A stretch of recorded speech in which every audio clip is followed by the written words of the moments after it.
हर एक का सहारा बाबा श्याम हमारा। राजस्थान के शेखावटी के सीकर जिले में रिंगस के पास स्थित है परमधाम खाटू। यहाँ विराजित है खाटू श्याम जी। खाटू का श्याम मंदिर बहुत ही प्राचीन है।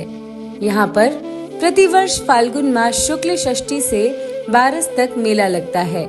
खाटू श्याम जी के भक्त कहते हैं, हर एक का सहारा बाबा श्याम हमारा।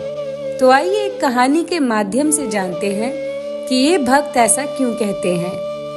महाभारत काल में लगभग 5,500 वर्ष पहले एक महान आत्मा का अवतरण हुआ, जिसे हम भीम पौत्र बर्बरीक के नाम से जानते हैं। महिसागर संगम स्थित गुप्त क्षेत्र में नवदुर्गाओं की सात्विक और निष्काम तपस्या कर बर्बरीक ने दिव्य बल और 3 तीर व धनुष प्राप्त किए। कुछ वर्ष उपरांत कुरुक्षेत्र में युद्ध के लिए कौरव और पांडवों की सेनाएं एकत्रित हुई। युद्ध का शंखनाद होने ही वाला था कि ये वृतांत बर्बरीक को ज्ञात हुआ और उन्होंने माता का आशीर्वाद ले युद्ध भूमि की तरफ प्रस्थान किया। उनका इरादा था कि युद्ध में जो भी हारेगा उसकी वह सहायता करेंगे। भगवान श्री कृष्ण को जब ये वृतांत ज्ञात हुआ तो उन्होंने सोचा कि ऐसी स्थिति में युद्ध कभी समाप्त नहीं होने वाला। अतः उन्होंने ब्राह्मण का वेश धारण कर बर्बरीक का मार्ग रोककर उनसे पूछा कि आप कहाँ प्रस्थान कर रहे हैं। बर्बरीक ने अपना ध्येय बताया कि वह कुरुक्षेत्र जाकर अपना कर्तव्य निर्वाह करेंगे और इस पर ब्राह्मण रूप में श्री कृष्ण ने उन्हें अपना कौशल दिखाने को कहा।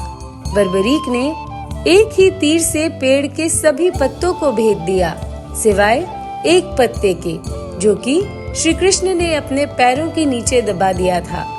बर्बरीक ने ब्राह्मण रूपी श्री कृष्ण से प्रार्थना की कि वह अपना पैर पत्ते के ऊपर से हटाएं, वरना आपका पैर घायल हो सकता है। श्री कृष्ण ने अपना पैर हटा लिया व बर्बरीक से एक वरदान मांगा। बर्बरीक ने कहा, हे यजमान, आप जो चाहे मांग सकते हैं, मैं वचन का पूर्ण पालन करूंगा। ब्राह्मण रूपी श्री कृष्ण ने शीश दान मांगा। यह सुनकर बर्बरीक तनिक भी विचलित नहीं हुए, परंतु उन्होंने श्री कृष्ण को अपने वास्तविक रूप में दर्शन देने की बात की। वे जानते थे कि कोई भी साधारण व्यक्ति ये दान नहीं मांग सकता। तब श्री कृष्ण अपने वास्तविक रूप में प्रकट हुए। उन्होंने महाबली, त्यागी, तपस्वी वीर बर्बरीक का मस्तक रणचंडिका को भेंट करने के लिए मांगा और साथ ही वरदान दिया कि कलयुग में तुम मेरे नाम से जाने जाओगे। मेरी ही शक्ति तुम में निहित होगी। देवगण तुम्हारे मस्तक की पूजा करेंगे।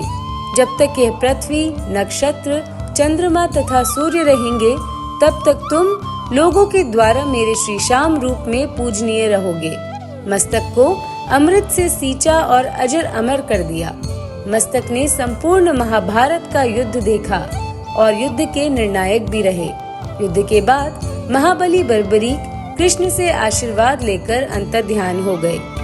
कुछ समय बाद कलयुग का प्रसार बढ़ते ही भगवान श्याम के वरदान से भक्तों का उद्धार करने के लिए वह खाटू में चमत्कारी रूप से प्रकट हुए। एक गाय घर जाते समय रास्ते में एक स्थान पर खड़ी होकर चारों थनों से दूध की धाराएं बहाती थी।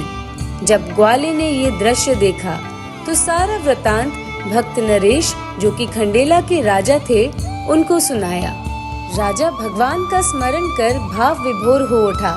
स्वप्न में भगवान श्री श्यामदेव ने प्रकट होकर कहा कि मैं श्यामदेव हूँ। जिस स्थान पर गाय के थन से दूध निकलता है, वहाँ मेरा शालिग्राम शिलारूप विग्रह है। खुदाई करके विधि विधान से प्रतिष्ठित करवा दो। मेरे शिला विग्रह को पूजने जो खाटू आएंगे, उनका सब प्रकार से कल्याण होगा।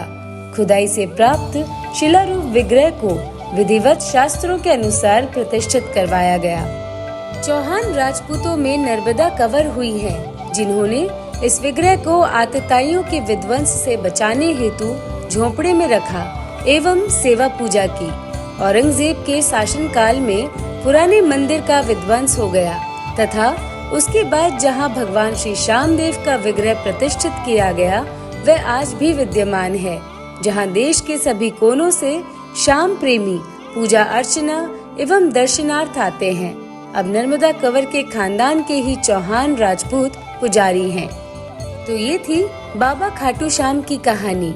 कहा जाता है कि अगर कोई भक्त खाटू श्याम भगवान के पास अपनी मन की कामना लेकर जाता है तो उसकी इच्छा जरूर पूरी होती है।